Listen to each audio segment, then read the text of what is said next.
Well, get very Everybody has them, I think. If I'm in the mix. I can We'll call this meeting to order, guys.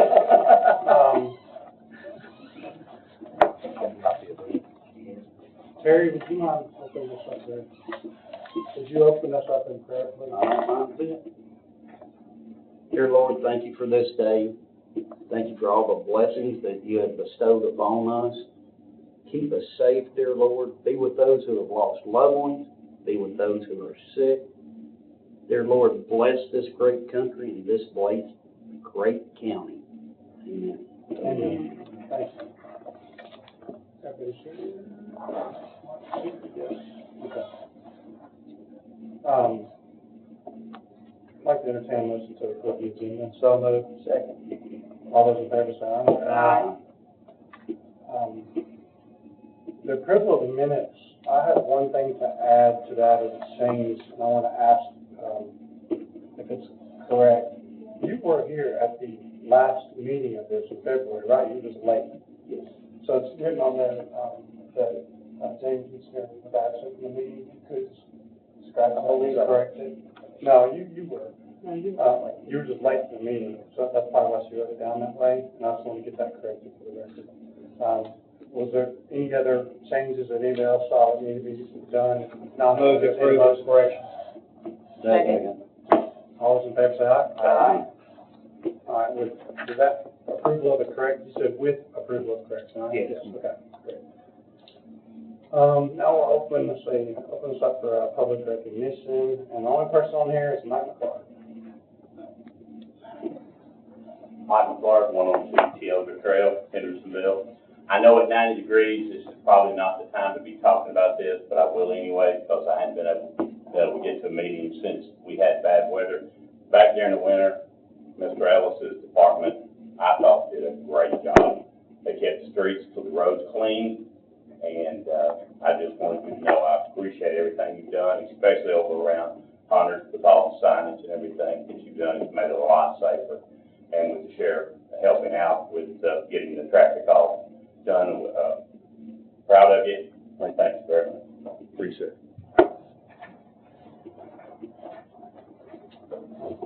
Without move to the report of the chair, this is a read my report. It took a good time to write this out. Some things have just been on my mind. I'm sure that you all have read my numerous emails about last month's meeting that was canceled. You probably picked up on the level of frustration. Since then, I've talked with Superintendent Ellis and plan to continue the conversation about how to move forward with mutual respect between his office and the elected officials of this committee. Being chairman of the Highway Committee is both an honor and a duty to report to the people. The purpose of a report can be to provide a summary of our efforts, but it can also be to share respectfully and candidly some of the challenges that have arisen, particularly regarding the coordination and communication between the Highway Committee and the Office of Road Superintendent. Sumner County government, like any local government, operates best when each official and department understands and respects the structure and roles that the people have put in place. The County Commission is the legislative body of this county. Its members are elected by the people to set policy, oversee budgets, and ensure that public funds are spent wisely, transparently, and in a manner that reflects the will and needs of our citizens. The Highway Committee exists to support this mission by overseeing matters related to county roads, bridges, and related infrastructure. We are tasked with working alongside the road superintendent to evaluate needs, review projects, approve funding recommendations, and ensure that the transportation infrastructure is serving the people effectively. However, it has become increasingly concerning that the road superintendent has not consistently acknowledged or respected the oversight role of this committee.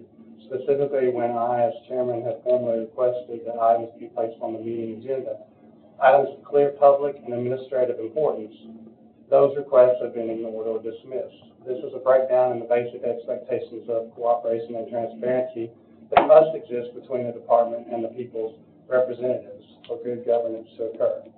The agenda is a tool for accountability and discussion. When legitimate items are excluded without justification, it undermines not only the role of the committee, but the voice of the citizens we represent. The citizens deserve a government that works together in service to their needs. Infrastructure decisions, what roads get paved, which bridges get repaired, where safety improvements are made, must be grounded in planning, fiscal responsibility, and broad accountability.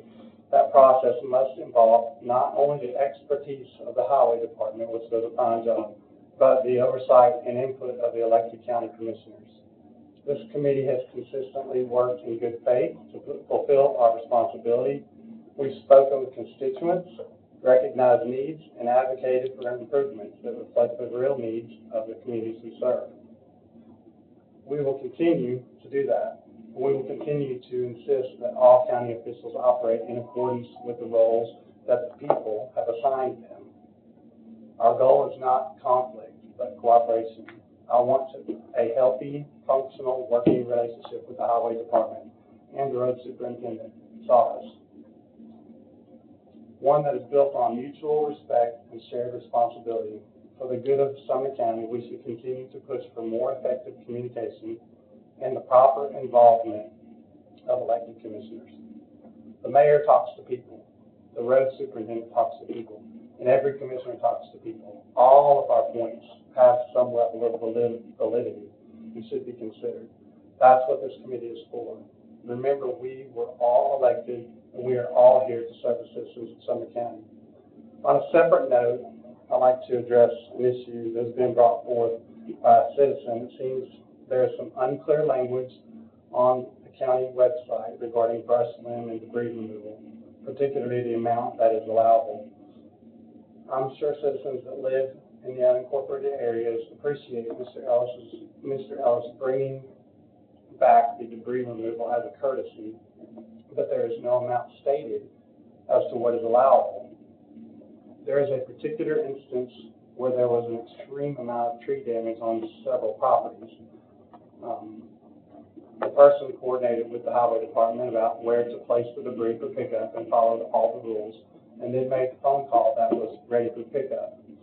When the crew got there, there was an extreme amount of debris, unlike they'd ever seen or prepared for.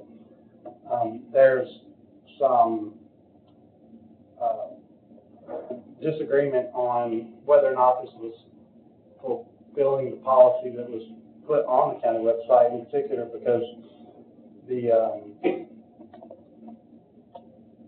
policy says that a professional tree cutting service can't come in and cut all your trees and then pile it all by the roadside for the county to take care of them. Of course, that would not be fair. I mean, you're paying them to do a job and they should haul it off. What I'm hearing from the citizen is that they basically had a yard cutting guy that came in and helped them do their things, you know, and if it had been a citizen-led effort because of tornadoes, and this was like a tornadic event or strong wind event that caused this, and the community got together and you know, helped them pile it all there, that wouldn't be professional either. And so it leaves a hole in there for debate on what's going to get removed and what is not. And my suggestion would just be to put a limit, you know, 2 truckloads, 4 truckloads, or whatever, of what is going to be allowed. And that would just be my recommendation. It's not a vote-on item, but I've talked to, you know, a few people, and it could be easily fixed with just some terminology changing on the website to handle that. But until then, you got people that may feel slighted because they did everything that was required for the policy in their eyes, and then made the phone call and never mentioned how much the amount was because they didn't think it was valid, not important. You didn't say to ask how much is there. So now the citizens left with having to move it again off of the road to take care of on their own, and possibly do it with a burn permit with a large subdivision behind their properties. And then to kind of explain a little bit further, there's like 10 or 12 properties this one person owns, and they pay 10 or 12 individual property taxes on them. So do they get the service of 10 or 12 people? If they're paying 10 or 12 different property taxes, I don't know. I mean, that's a discussion to be had, not for this committee, but you can understand the the confusion or frustration that may be there. But on the other hand, I understand Mr. Ellis's point that you gotta draw the line somewhere. We could be out there for days just servicing somebody when it's meant to be a courtesy. So that's why I just would like to throw it out there as a suggestion to maybe tighten up the language on the county website so this doesn't happen to somebody else. That's my 2 cents on it. With that, I'll close on chairman comments. We can discuss anything if you want to, but I don't know if there's anything I want to discuss further. And we'll move on to the report of the road superintendent. Go ahead, Mr. Ellis. Just to clarify a few things, the lady in question, nice lady, she never did reach out to the highway department. She reached out to 4 different commissioners, maybe 5, but I can't figure out who the 5th one is, but I know the 4 that she talked to. And when I contacted her, she didn't contact me. I said, have you looked at my website about this? And you know, when there's somebody that goes in and cuts it, you know, anybody that owns a 40-acre farm burns their brush on the farm. I've never had somebody with that much land want the county at their expense to haul off their material. That's something that's an easy fix. They just cut it up and burn the brush pile. And you can call it a contractor, you can call it landscaper. The same guy that cut it up on her farm hauled every bit of it away. And so he cut it up and loaded it on dump trailers and then hauled it onto the right of way. And she had 2 properties. I don't know of any other properties she owns. And we went out there for 2 days and hauled off. And finally my guy called me. He said, I've got 6 or 7 loads and there's at least 20-something loads left. And I said, no, wait a minute, you can't do that. We're not set up for that. I brought the brush truck back to be a service to the county, and we're in the middle of having a storm, and we've got hundreds of loads of brush all over the county, and we've already spent 2 days hauling this on. And what I have on the website is general, but it's not, you know, if somebody is doing something that, why didn't she call me? She did say she looked at the website. I think, you know, I'm not accusing her. I'm just saying she should have just hauled it on the way, and that's what it says on the website. And the things of this nature is that I already did enough for her. And she says, well, Mr. Ellis, that's going to cost me a lot of money. I said, well, ma'am, it's going to cost the county a lot of money. We're not set up for that. And I said, I've got hundreds of citizens across the county waiting on us to get there. And I said, right now we're hauling, you know, we work 4 10s. And I said, we've got people coming in working on comp time to haul on Fridays and Saturdays just trying to catch up. I said, we cannot afford to stay another week and a half cleaning something up that you should have hauled off or burned on your farm. I said, I've never had that situation, and I doubt I ever will again.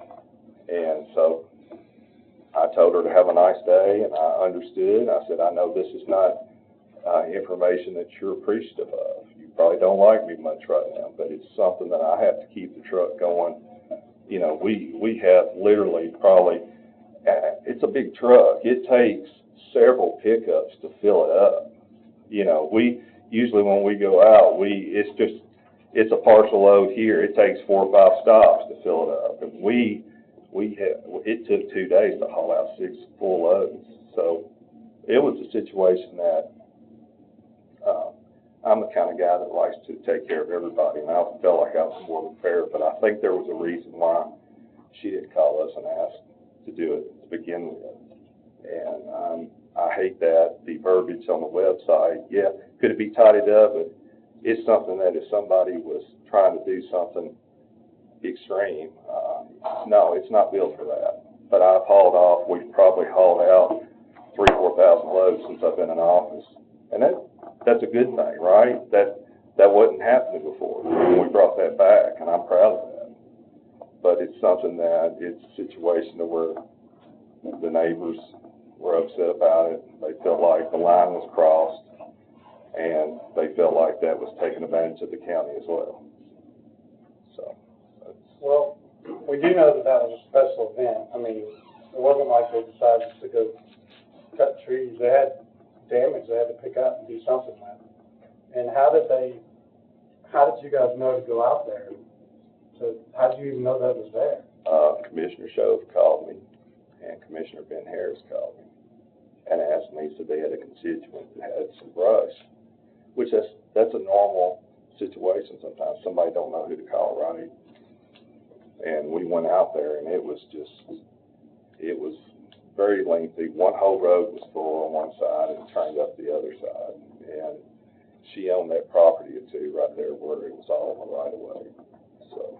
Well, I was told there's 10 properties that are back there. There's 10 She's got 40 acres, and then she owns a house on the corner. Bills that they pay for, and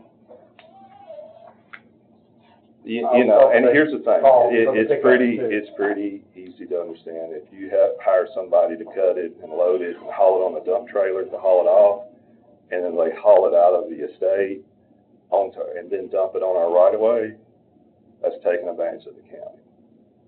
well, you could read it that way, or you could say I operate within the parameters of the statements that are on the county website, which is why my suggestion was just tighten up the language. It would avoid all instances of this in the future from happening if it was more clear. I don't ever want to say somebody's purposely taking advantage of something. Well, I'm hearing one that's the story, way. yours, I have compassion for both. Yeah. Because you got a lot of responsibilities throughout the county. I get it. But they're saying, hey, they set the rules, I'm living by them, and they read the rules. If you could tighten up the rules, are you just I'll saying you won't do it, or you'll think about doing it, or? I'll take it under advisement. Okay. That's just my opinion, that could probably be fixed. We have a presentation. We do. I'm real excited to have Tony with Collier Engineering come up, and I think everything's here. Tony, I called IT to see. I think they've got the line that you can hook up to your computer.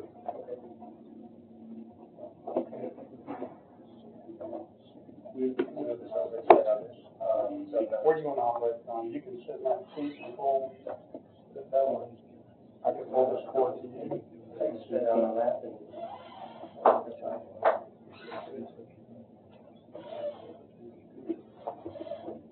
While Tony is hooking up, I will talk about the state aid projects that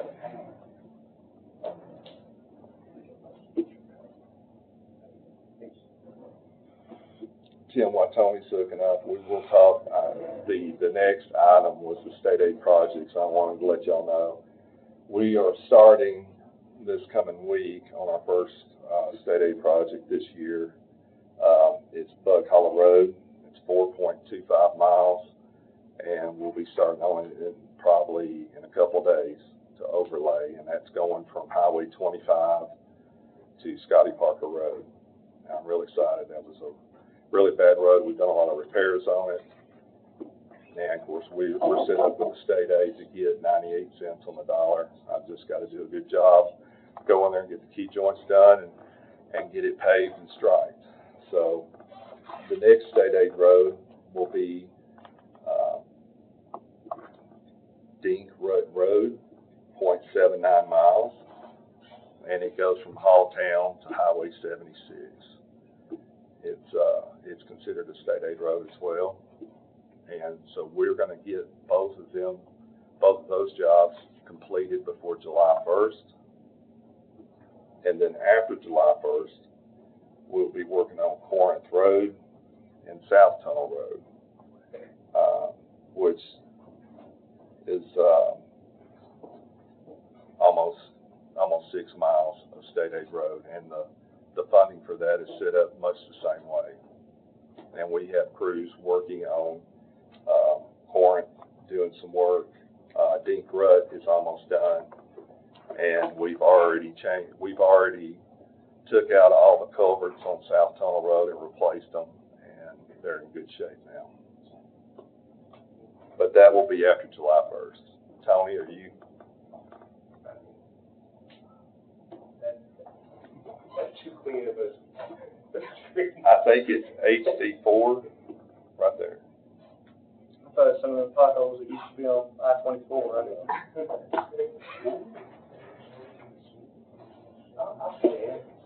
I don't know how well I can speak on this now.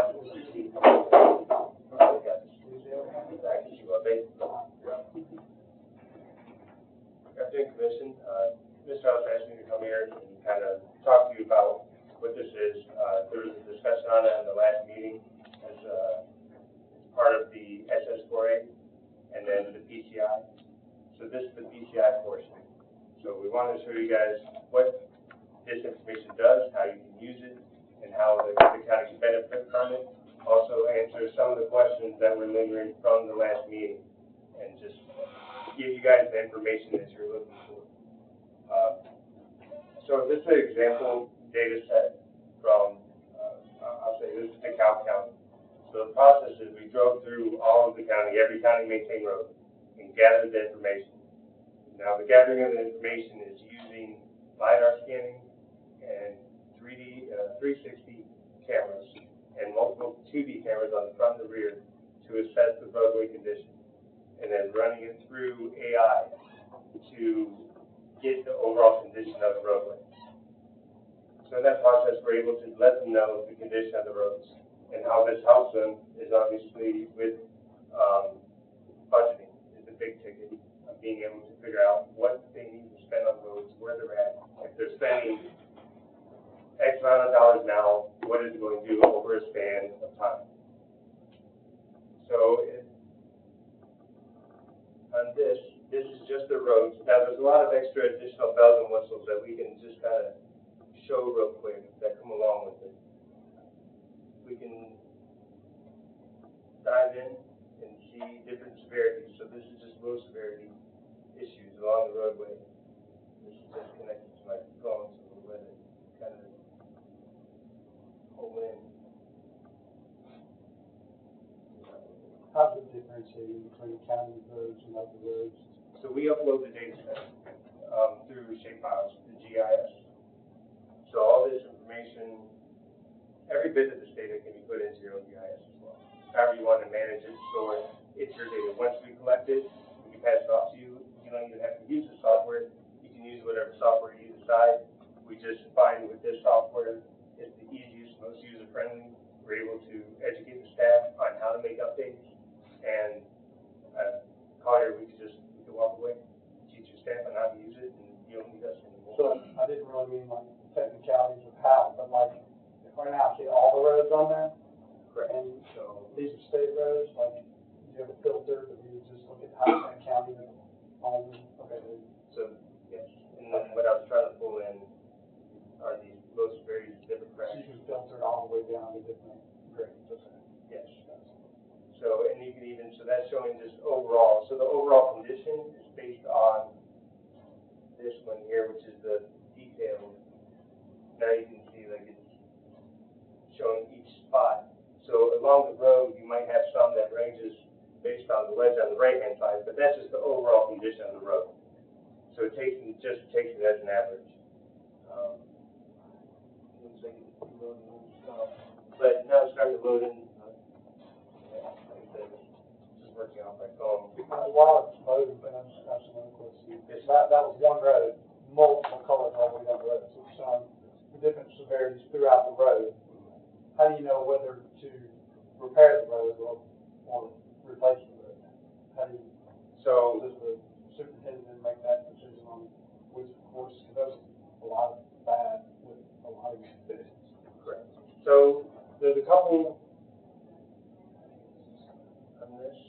We create the asset management plan. So we put in repair priorities.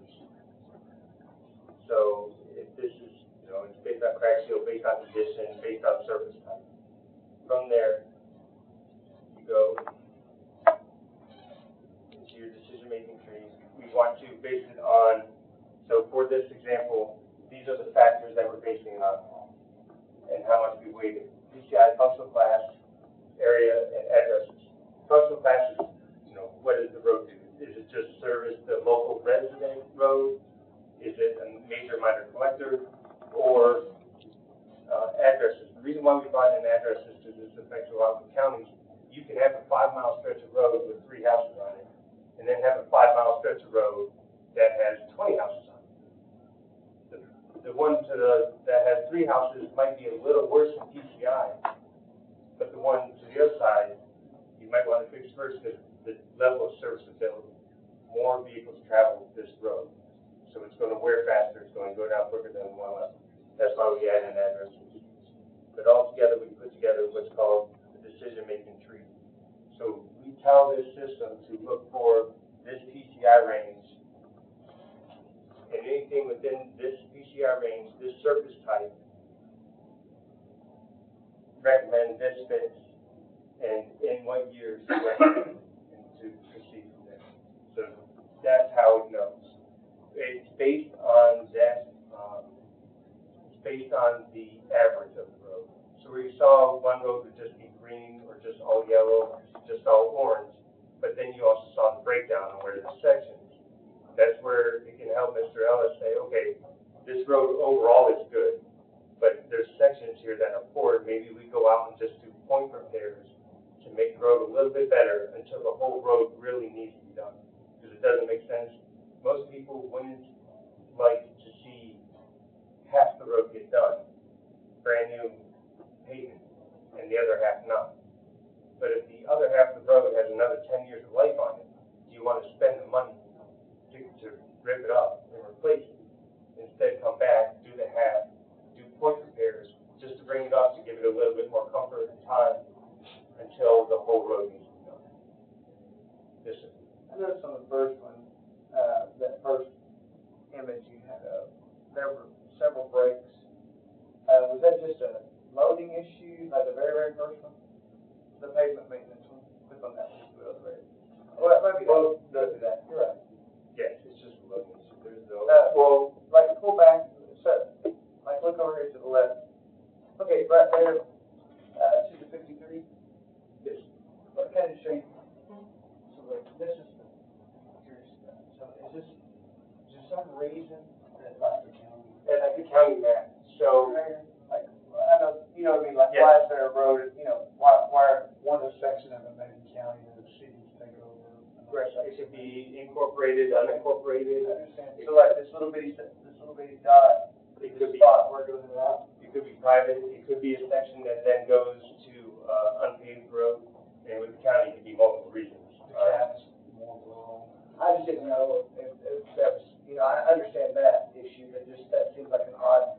Tony, what county is that? DeKalb, So that basically is every county road. DeKalb. Yeah. How does this software differentiate between, say, Gallatin type road versus the county versus Hendersonville? Does that software have that potential if that is fed into it? So Does that make sense? you need to make sure you only get the road. Correct. Versus a state road versus the city of Hendersonville. So we'll get your road list and put it into a shape file, GIS shape file, and load it in, so the only roads that will populate are county maintained roads. That's all you'll see. Every road that's highlighted on that map is a county road. And then if Tony zones in on it, the color coordination by the chart is the rating on that road at a high level.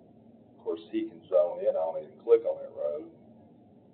And then you can see the different colors, like the orange. The red is bad. That little short road down there, Right. That's a bad road. So you're physically driving these roads with LiDAR and some other sensors on a vehicle, correct? Is it something where the vehicle's out there anyway, you strap the device to it and it's driving around, the byproduct of being there and doing other things, it's also catching this data, or is it only purposely driving all these roads for me, the county, like your employee, to go do that? If that vehicle's out here with that on there, it's because you actually don't do it. Okay, so in order to get to, my question, in order to get to certain roads, you're crossing other roads, you're crossing city streets, you're crossing state routes, and things like that to go find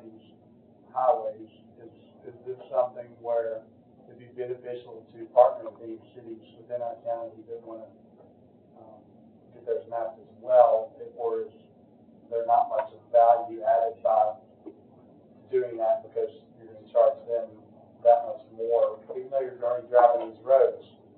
Or can they benefit from us doing this, or would it be worth us talking to these cities about joining in with this?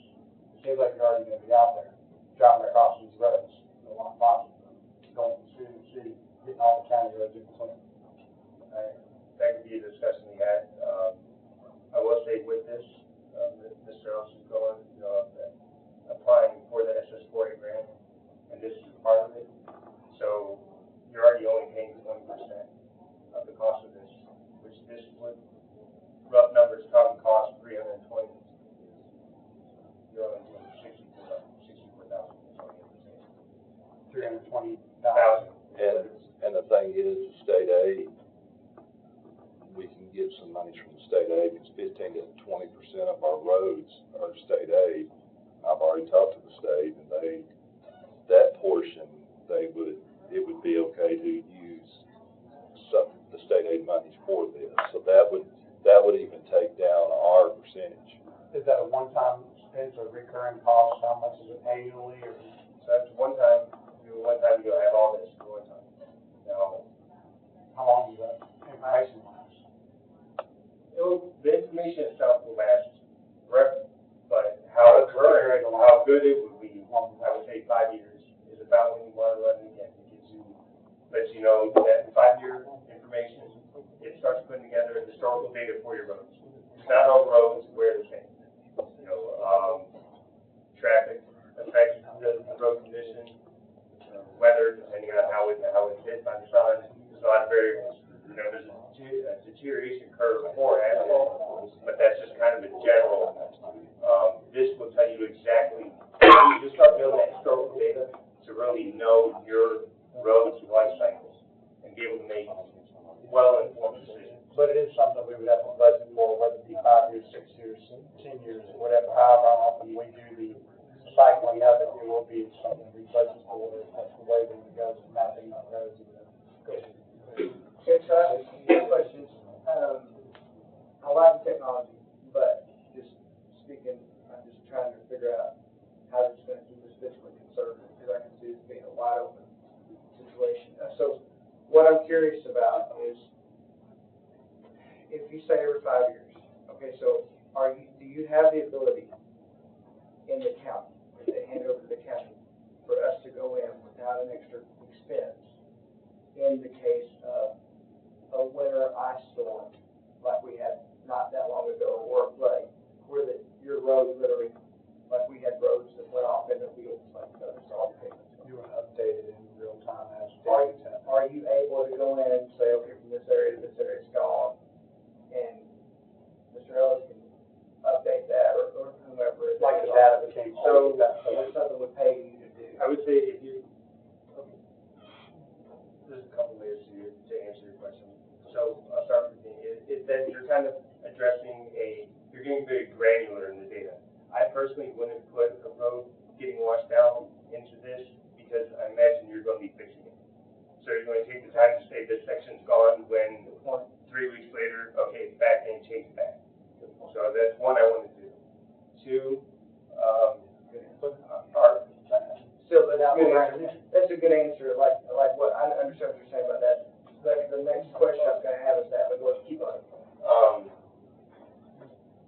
To ultimately, we'll educate your staff on how to do it themselves. So you don't need us. We'll teach them. It's fairly simple, straightforward. I mean, it's one of those things, obviously, the more you use it, the more you click around in it, the smoother you run through it. how to do the upgrades or downgrades, and How to run projects, 5 years. how to change, teach them how to do everything. Just with this program, you could go in there and say, if I wanted to fix, it kind of gives you an evaluation of your asset, because the roads are your assets. So if you have nice roads in your county, it kind of draws people in. It is an asset. So you can put in this to find out how much it would cost if I just had a blank check to go through and repair every road in the county. It lets you know how much your road infrastructure really costs at that time. you have more on that, I don't want to interrupt you, I want to ask another question. So, like you said, if it gets, you know, if it gets repaired, then that does hopefully the green, you know, but at that point, is that something that's also like, is that something that the county would get the cameras and or the sensors or whatever and like upgrade all that, or would that be something where it's like we call up Carter to come out and do it? I'm gonna road sensor, if you pave road, it's brand new. It's When you go in there and click on No, I mean, okay, But you, 5 years. one repair, or 5 years? Yeah, 5 years. You know, I mean, after you go in and click it, great, you know, we got that, if we can go ahead and fix that. But in 5 years, you know, if you're saying that's the normal 10 years, whatever it is, do we have to call it y'all to do it again? Or is it something that they're trained on also and they get the equipment and they do it?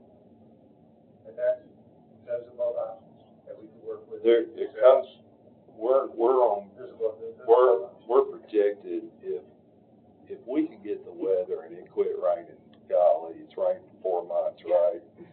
But we're on track to do close to 200 miles my first term. And that's a quarter, it's 25% of the county roads. Let's say we're fortunate enough to do that next term. The thing of it is that we're shooting with our proper procedure on life cycles that last 15 plus years, and we're doing everything we can to where we can get that savings, because the longer the road lasts on its recycle, the cheaper it is for the county.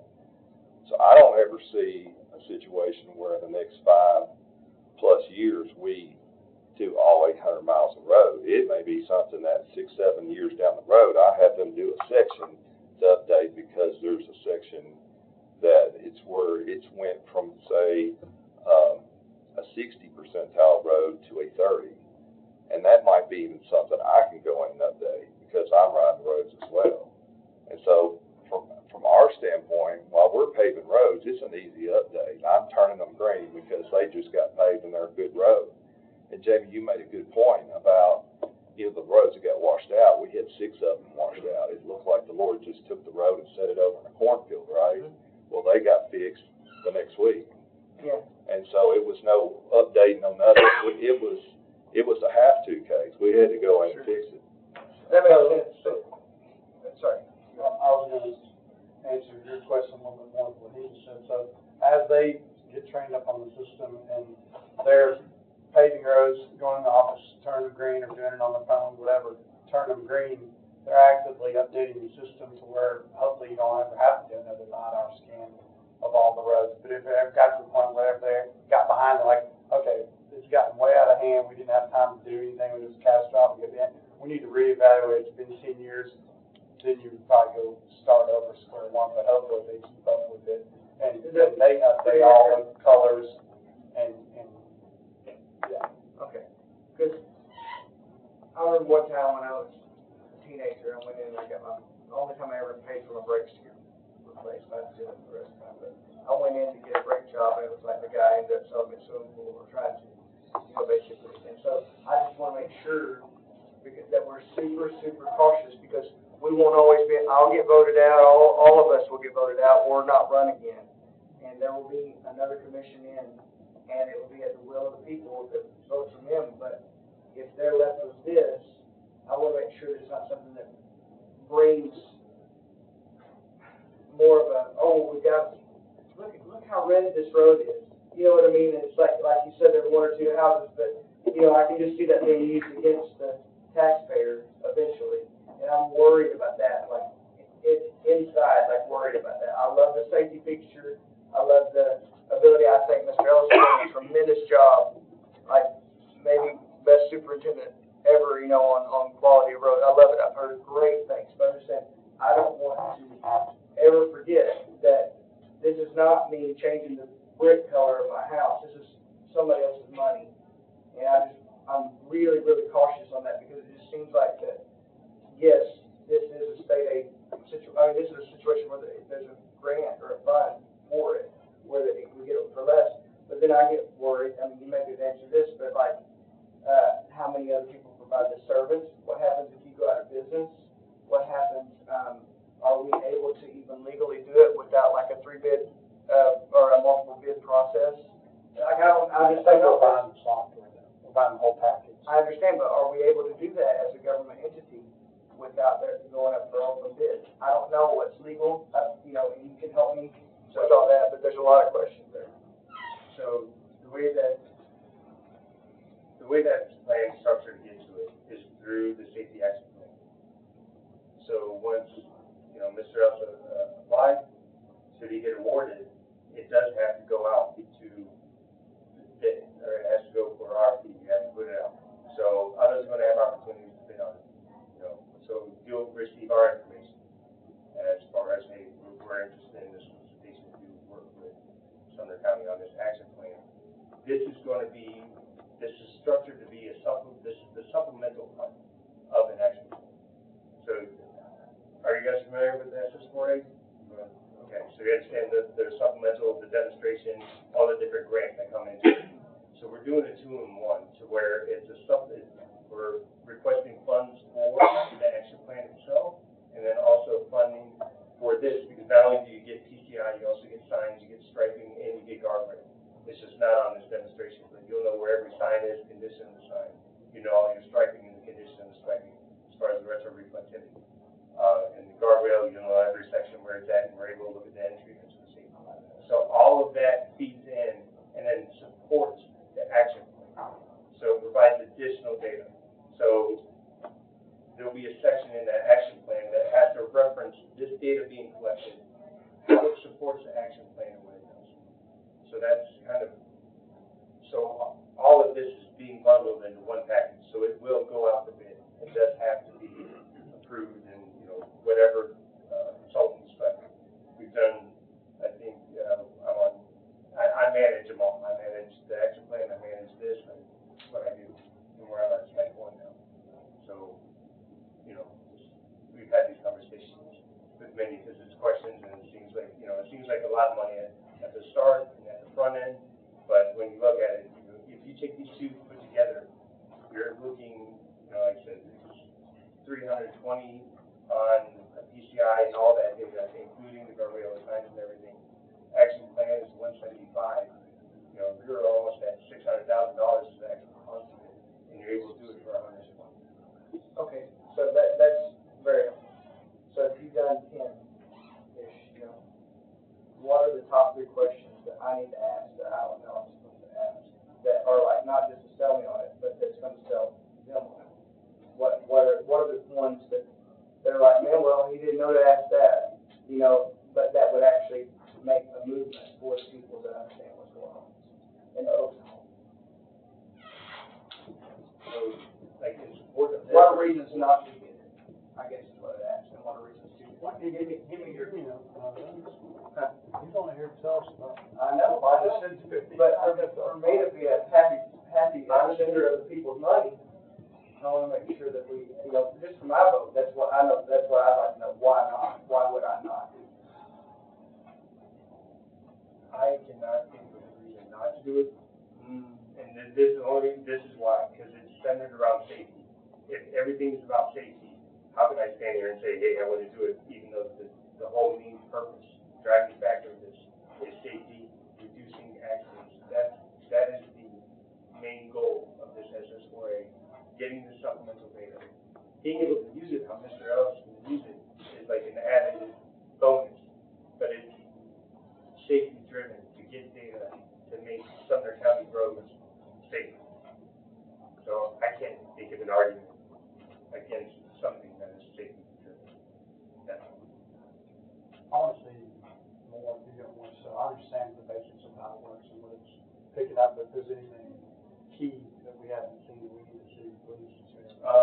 But I'm taking a lot of your time as it is. I appreciate you offering me more, but I'll just basically say in this, you pretty much get it. I get it. I understand. Like the Google and everything else. Do you understand it? You're able to see what it is and how to use? You can literally drive the roads, you can click on the road and drive it, and what it would do, if we had this, it would hook up to our GIS, and it'd be all the county roads, and y'all would be able to go on our website, click on the road, look at the ratings, and then look at Toby's list for the next year and a half, and see Toby roads in the county first. There's no political scene here, it's just, we're doing the first roads. It's full transparency, and then I can sit there and go, well, over there on, Mount Vernon Road at mile marker 1, there's a curve ahead sign, and it needs to be replaced. We can pull it up, I can send the coordinates out to my sign man, he can go out there and replace it. He doesn't have to ride the whole road and look for it, he knows exactly what sign to fix, we know which guardrail section, where the repairs are at. It's a very, as far as from my standpoint, it saves a lot of time, it pays for itself. Go ahead, Commissioner Holmes. I'm not sure, probably either one of you can answer this. Okay, so you're fixing the roads. Is there a report, and I'm sure that there probably is, that you want to know for this 6 months what you've gone in and fixed? Does it keep a running I tab was gonna ask a similar question. of what you've done? Well, I'd like to see, on top of that, similarly, like, can you put in a date and see what it was 6 months ago versus what it is now? If I wanted to go back and see what has been done. Well, that's my question, if I didn't answer that, ask that. Even if it's not a report, but if it's something you can click on and go look at. Sure. You could generate a report from it. Sure. Because those are all great questions, because when it comes to FEMA, they want to know all that information. They want to see the maintenance of the road, they want to see the sign that you've been doing the work, and all that historical data will be stored in this being able to access. But you could, You click a date. and it can give you, this week we did this, or this month, You whatever. click 2024, and I want to know what we did in July. You can see what was done in 2024 in July. Okay. I just think That's that's something helpful for community you, could ask it's helpful for, for you, it's helpful for and have everybody. the report generated either automatically or by the superintendent. Yeah, for sure. Tony, you touched bases on retroreflectivity. Is this going off your thermoplastic versus your signage? What was that you was referring to? Well, I don't know how much thermal is in the county compared to just paint, but it is looking at the retroreflectivity of whatever marking is down. So if it is thermal, then it's looking at that. The signs is looking at the reflectivity of the sign. So in other words, if we got turn lanes, channel lanes or whatnot, and it's starting to wear, it's going to pick that up. Correct. So in this, In case you guys don't know, this is a thermoplastic, what they put down for striping. So that would pick that up. yeah, we'll pick it up, and that's something that we use in our data. So to that action plan, the biggest amount, the most accidents are lane departures. So now we'll be able to go through, after gathering this data, know all the roads that, hey, this has a lot of lane departures, and the reflectivity score of the white line is 10. There's a problem here. So this might be a safety improvement. Let's try adding striping, let's try adding this, and reduce the lane departures. Or there's signs there, but it's not picking up the retroreflective. It's not there because the sign's been bent or twisted, or it's not even in the right place, and we can change it to make it more seeable to the driver. You have a lot for curves, Yeah. where the curve ahead sign isn't that, and next thing they all slow down, they're going up. Yes, sir. What happens if you go away? What happens if you go back? Like, We're still on it. We're still on software. It's your data. But I mean, how are we able to update that still without any at all involved? There's no maintenance fee, there's no anything? We'll be in business 20 years from now, and you still won't need us to do what you need to do. That's what we're going to do. We're going to show you. So we don't pay a monthly fee, you know? No, sir.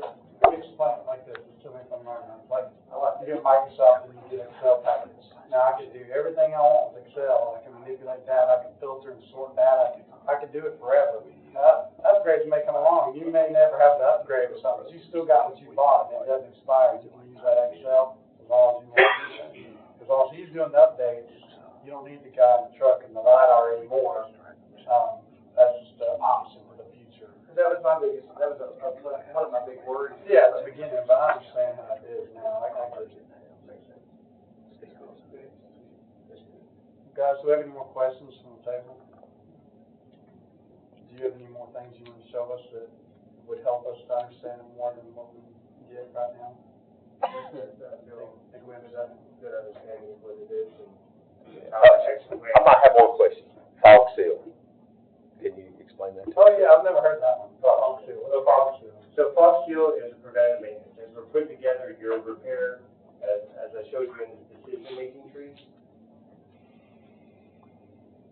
So you can see fog seal Mm-hmm. is under pavement scores between 70 and 80.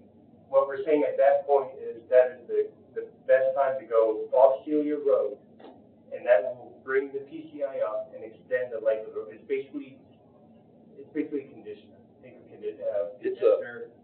Works your hair. It just adds treatment to that pavement, brings back the elasticity. It's a maintenance. It's a maintenance to prolong the, it's something that we do to prolong to where we get to paving, okay? And the things that we are fixing are so bad, they're beyond that. Are you putting fog seal on our roads now? No, they're so bad. They're beyond. Fog seal is not gonna help them. How do you steal something from fog? No, it's like when I did paving for the state, we would fog seal the shoulders, and it's like a petroleum product that seals the asphalt, and you spray it as dry sealer, He's listening to and it protects the road. No, that's what I'm thinking he's done, sealing it from fog, but. No, it's just a feeling. Adds a little bit more shelf life to the. And it makes someone that's not a terrible rating just last a little longer before you can pave it. So It buys you time. You're fogging something with a sealant. It's a light spray, and that's where they come up with fogs. Spray sealant, okay, got it. It ain't fog seal, it's a spray seal. Like, well, that's Got good, isn't it? very literal on the terminology. I appreciate it. Well, the only time I've heard of fog is for bugs, roaches, leaves and stuff, or literal fog. So I get it. So, but that's where your fog seal, as a preventive maintenance, can extend the life of your road. So if you look at deterioration, they're gonna fall off, you fog seal, kind of brings it up a bump again and runs it out. So, a road that might be 30 years, you fog seal, you can probably get 40 to 45 on it. So that's your question? Oh, I do. I mean, You should join that conversation. All right, well, so you okay? Yeah, thank you, Tommy. Very good, thank you very much. Mr. Chairman. This is already in front of the legislative, I think, and hopefully those members watch this and get the answers that they may have had. Well, and here's Coming back. what we're doing is, Aaron Adderton, I can't hardly say his last name. Anderton, yeah. And what we had met about is just applying for the grant, and that's all we're doing at this time. It'll be a few months down the road before we even know if we get this. But is he coming back for legislative, or we instruct our fellow commissioners to watch this? I feel like once we get to that point, if we do get the grant, I'm sure I can get Tony to come and talk to legislative. Well, nonetheless, if any of you know anybody, or if you're on legislative, just encourage them to, just encourage them to, tune in on this and maybe get some answers before any of the other committees have to see this. But yeah, I know they gave approval to seek the grant now. Okay, you're still up. Yeah. All right, and then I did bring, I emailed it to all of you. It's, we made some changes on our department personnel policy. I sent that all out to y'all, plus we made a copy of it. I didn't bring anything to show the corrections. I just ran out of time, but I will say this, Steve and Eric has looked over it, and it's mainly verbiage. It's no low-hanging fruit on it. It's just putting ourselves, basically the same things that, we looked at the sheriff's policy. We looked at all of them, to be honest with you, and we wanted ours to be more in line with what they had in their policy. So guys, this is not an action item. They've already looked at it. It's going up to legislative, correct? It's just for docketing purposes. So it'll go legislative, then it'll go to full commission to adopt, but I would encourage, to try to get the other one to compare to, because I've already had somebody from budget and legislative reach out to ask me for that. So I know it's our job to ask those questions here, so that gives them a week's notice to be able to look at it. So if you can get that, if you get it early enough, please email it to the full commission, and perhaps they can look at it between now and that next committee, legislative or the full commission. But yeah, there's no action on here. I just have one question about that. Is that appropriate? About what? Just about this. know that I'll get the question from some folks for sure. Is it negligible? I'm sure there's a little difference, but is it really much any change, associated with maintenance of effort? If this is, They don't have anything to do with maintenance. I didn't know. No, there's no budget items in it. But when you put PTO and stuff, I Yeah, just want to make sure yeah, there's no. nothing, because somebody will ask me that, and I don't want to not have the answer. No. Appreciate that. All right, thank you, first thing to do that. And that brings us to report of the county manager. You gotta go. Oh, he's done? He's done that? Okay. I didn't think he was going to be here tonight just because of this family. Next item would be, if anyone wants to motion to adjourn. So, Second. all in favor?